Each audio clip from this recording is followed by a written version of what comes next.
Dr. Eddie is a professional speaker, clinical, and sports psychologist who specializes in helping individuals remove barriers to reach their peak performance.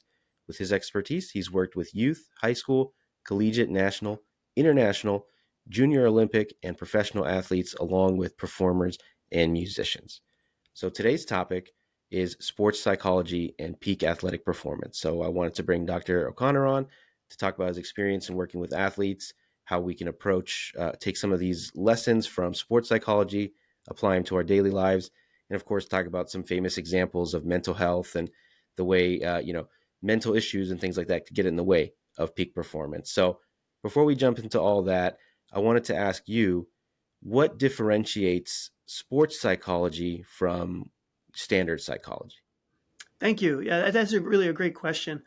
There's obviously a lot of overlap. If you want to think about psychology in the most general sense, we all have thoughts and feelings. So when people say, "Oh, I don't have a psychological issue," or it's, I want to kind of keep that separate.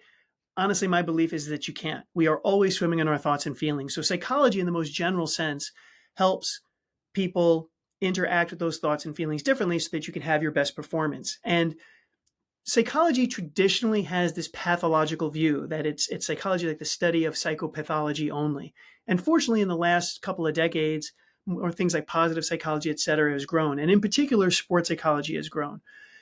You might look at it in maybe two ways. I like to think of my clinical psychology background, and I specialize in the things that athletes suffer from the most. So I looked at injury rehabilitation and performance anxiety, for example. So when you get an athlete who's on average, if they're really, really struggling with some severe issues, that's where sort of the clinical sports psychology will come in. The traditional psychology, but understanding that within clinical sports psychology, that athletes have some unique things that they have to deal with. I mean, people are trying to beat them every single day. There's high levels of pressure. As we had said, injury is kind of the norm. So there's several things about the sport context and culture dealing with pressure. Athletes have that where the average person doesn't have it to that degree, in fear of constantly being cut, embarrassing themselves, or being afraid that they're going to disappoint teammates. Lots of unique issues. And then I like to think when an athlete's doing just fine, like, oh, I don't need sports psychology. It's like, well, then we kind of get Mm-hmm. into the mental toughness training. And let me tell you, if you want to be in the top 1%, you have to be able to do what 99% of the other people either can't or won't.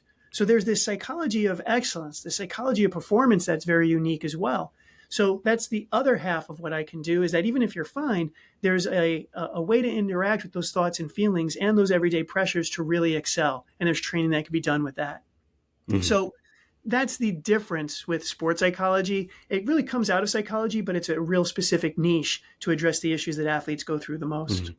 And I'm so fascinated by the mental aspect of sports more than anything else, because I think, physical talent is pretty common with a lot of people. And I think what differentiates the greats from the all-time greats, from the Hall of Famers, from that, so on and so forth, is the mental aspect, the ability to overcome these mental challenges and, perform in the clutch and things like that. So I definitely want to touch on those topics. But for you, what started this interest in sports psychology, and what made you decide to pursue it? Were you an athlete yourself growing up?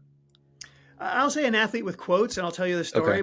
But one, Sure, let me sure. let me say that, like, I love that you kind of said that importance, and I want to kind of slow up on that for a second, because I think Please. everybody gives it a nod, but I don't know that people truly appreciate it. But you can just look out, like, for example, we got the NFL draft coming up, and you see all these amazing first round athletes, and you know how many of them are going to be busts and not work out. Probably half, if not more, maybe And then half. you get some of them that aren't going to get drafted, and they're going to go to the Hall of Fame.